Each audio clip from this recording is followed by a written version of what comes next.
Good morning, this is Gabriel Jackson, and welcome to BJC Mitzvah Day, number 52, using the Sefer HaChinuch, a mitzvah that keeps your soul on its way.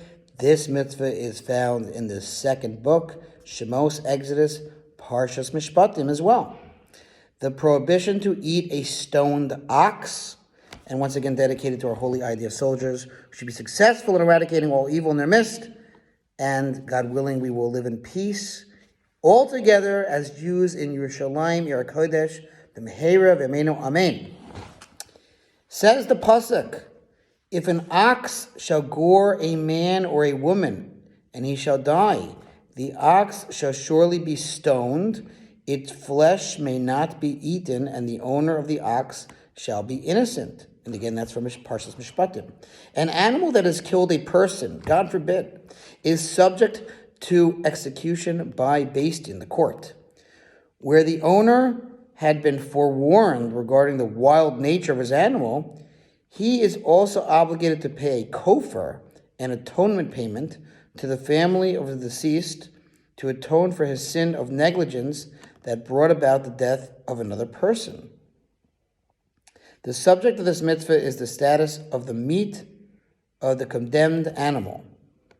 We are commanded not to eat the meat of an ox that is sentenced to be stoned, even if it has been slaughtered properly, for once it has been sentenced to execution, its meat is forbidden, even if it was slaughtered properly after the sentencing.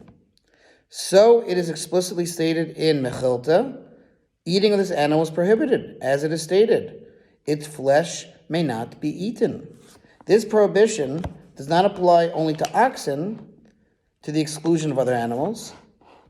Rather, it applies to all damaging animals that have killed a person, be they domestic animal, wild beast, or fowl. It is merely that the verse speaks of that which is most typical and therefore uses the example of an ox. Among the underlying purposes of this mitzvah is the prohibition to eat of an animal that was sentenced to death for killing, is so that we acknowledge in our minds that anything through which harm is brought about is rejected and repulsive to God and to man. Now this applies even to a damager whose actions are unwitting, such as an animal that has no intelligence. All the more so do God and man revile a damager who acts intentionally, a human who purposely harms another.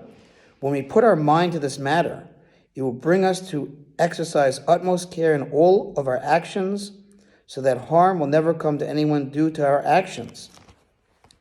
Okay, and we'll continue with the rest of this mitzvah tomorrow. Thanks for listening to Sponsor Feature Mitzvah. 36,100 for the gold. Want to be part of our Chai Club? Click the link below. I'll see you tomorrow.